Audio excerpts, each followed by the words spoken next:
In Nigeria, some states are known for oil, some known for politics, some are known for agriculture, but one state became famous for something else: trade, industry, and enterprise.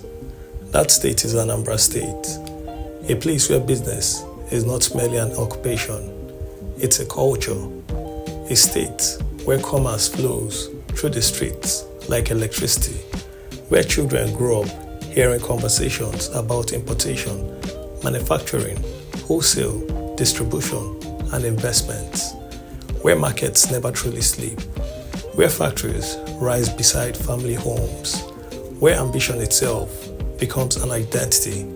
For decades, Anambra State has quietly built one of the most powerful indigenous economic ecosystems in Africa. And today, many people believe Anambra is not just a commercial state, but Nigeria's true trade and industry capital.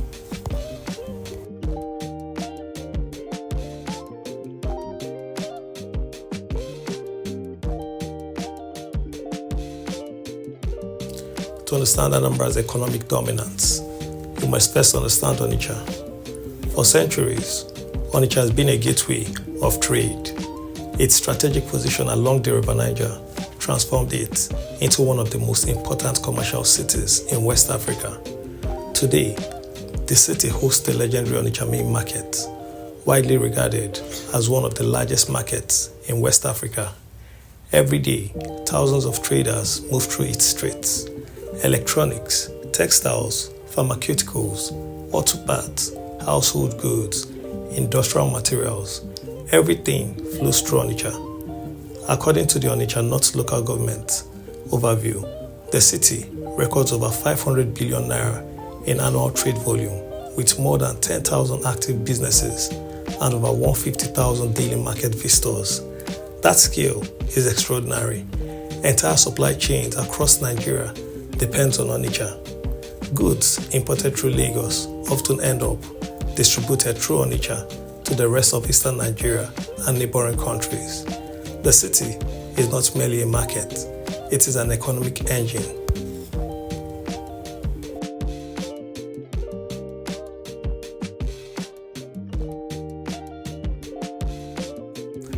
If Onitsha represents commerce, then Nnewi represents industry.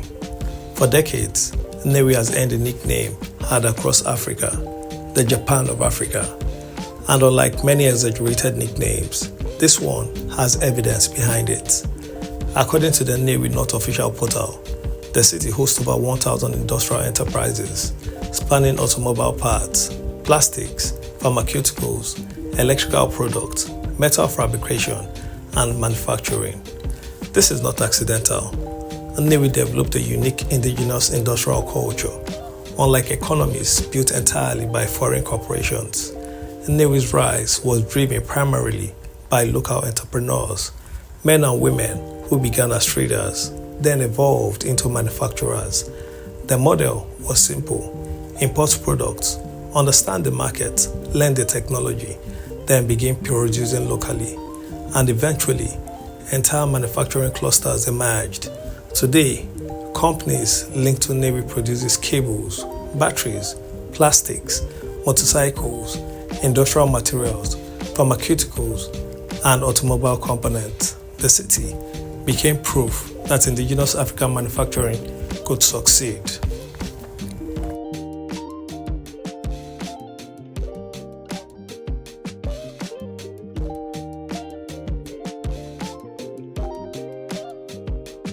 One of Anambra's greatest economic strengths is indigenous ownership.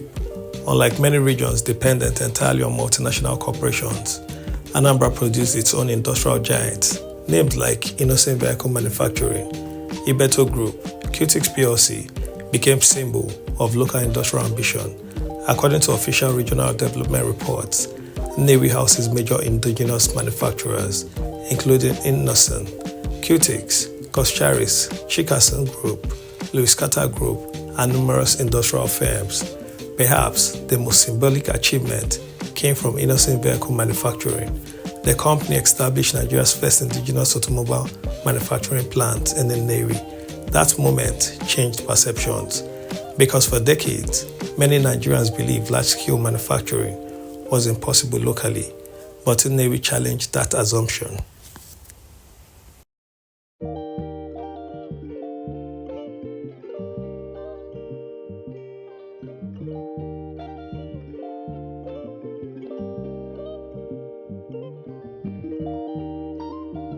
Ironically, part of Nnewi's industrial rise came from tragedy.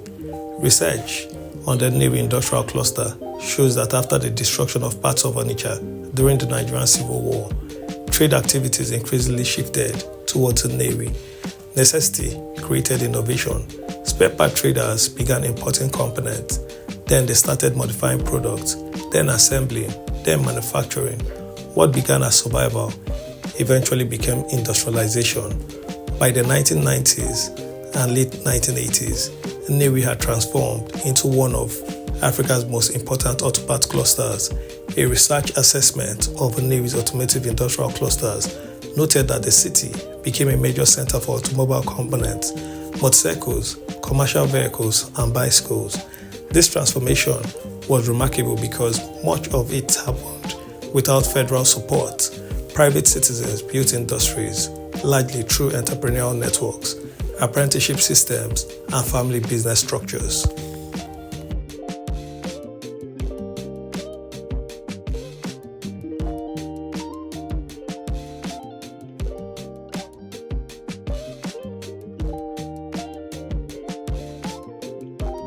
Perhaps the most powerful engine behind Anambra's economic success is something rarely taught in universities: the Igbo apprenticeship system, known locally as Igbo Boy.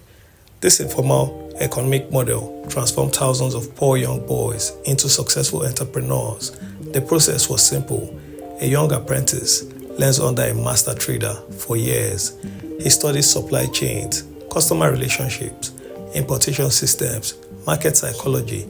Then eventually, he receives financial settlement and starts his own business. This cycle repeats.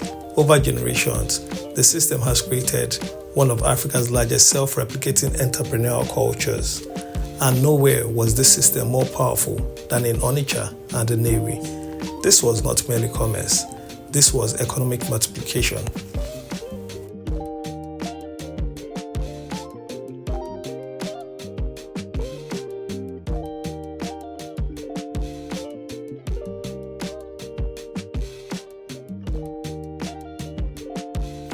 The Onitsha Main Market is more than a marketplace.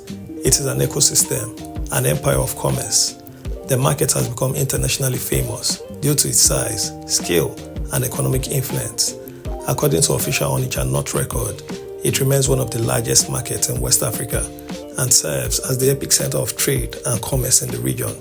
The scale is difficult to comprehend. Thousands of shops, massive warehousing systems, daily truck movement, wholesale network stretching across West Africa, and perhaps most importantly, distribution power. Products arriving from Lagos port frequently move into southeastern and central markets through Onitsha.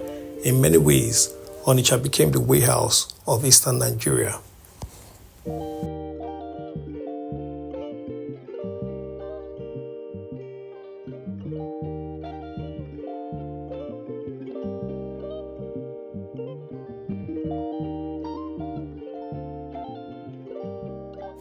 Anambra's industrial ecosystem goes far beyond automobiles.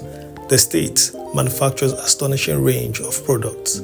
According to reports on Anambra's manufacturing industry, companies within the state produce cars, spare parts, electrical cables, PVC pipes, roofing sheets, batteries, plastic products, building materials, chemical products, food items, pharmaceuticals, and much more. This diversification matters because strong economies are rarely dependent on one industry alone. Instead, they create networks of interconnected production. Anambra achieved this organically through local entrepreneurship, through risk-taking, and through relentless business culture.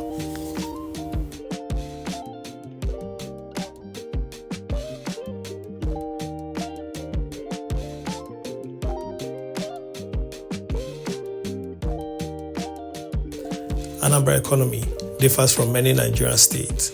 It is not primarily driven by federal allocation. It is driven heavily by private enterprise, trade, manufacturing, distribution, and investment. According to economic commentary cited by Anambra Focus publication, the state develops one of Nigeria's strongest indigenous manufacturing bases, an internally generated economic ecosystem, and this changes the psychology of the people. In many places, government becomes primary source of wealth, but in Anambra, business became the primary ladder of social mobility. This created a competitive commercial culture unlike anywhere else in Nigeria.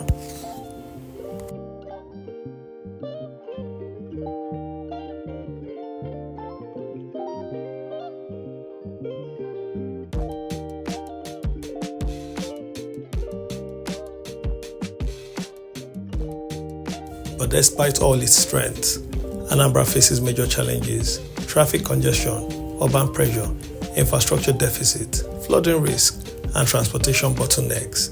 For years, Onitsha suffered from severe congestion due to its enormous commercial activity. That is why the completion of the Second Niger Bridge became economically significant.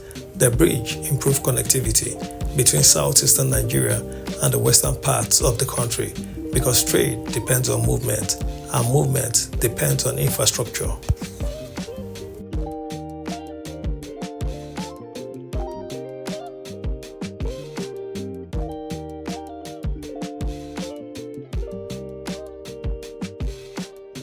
The real question now is no longer whether Anambra is commercially important. That debate is over. The real question is, can Anambra evolve from Nigeria's trade capital into a true African industrial powerhouse? The ingredients already exist: entrepreneurial culture, manufacturing clusters, distribution networks, commercial confidence, industrial experience. The challenge is now scaling: technology, infrastructure, power supply, export system, and global competitiveness. Because the next phase of economic growth requires more than trading imported goods. It requires innovation, production, research, industrial expansion, and perhaps Anambra is already moving in that direction.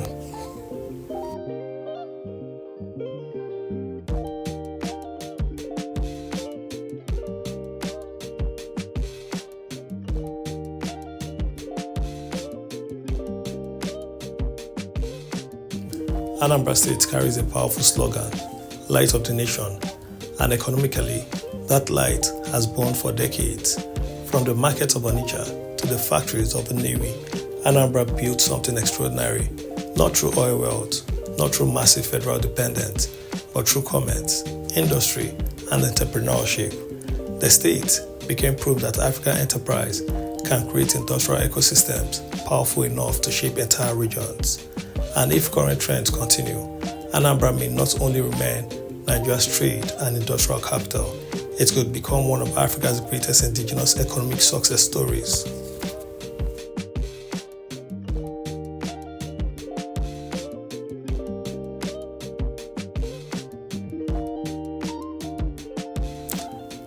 So now the question goes to you. Do you believe that Anambra is truly Nigeria's trade and industry capital? And can cities like Onitsha and Nnewi eventually compete with major industrial cities across Africa? Drop your thoughts in the comments. Like this video. Subscribe for more deep documentaries on development, infrastructure, industry, and the future of southeastern Nigeria, because Africa's next industrial revolution may already be happening in Anambra.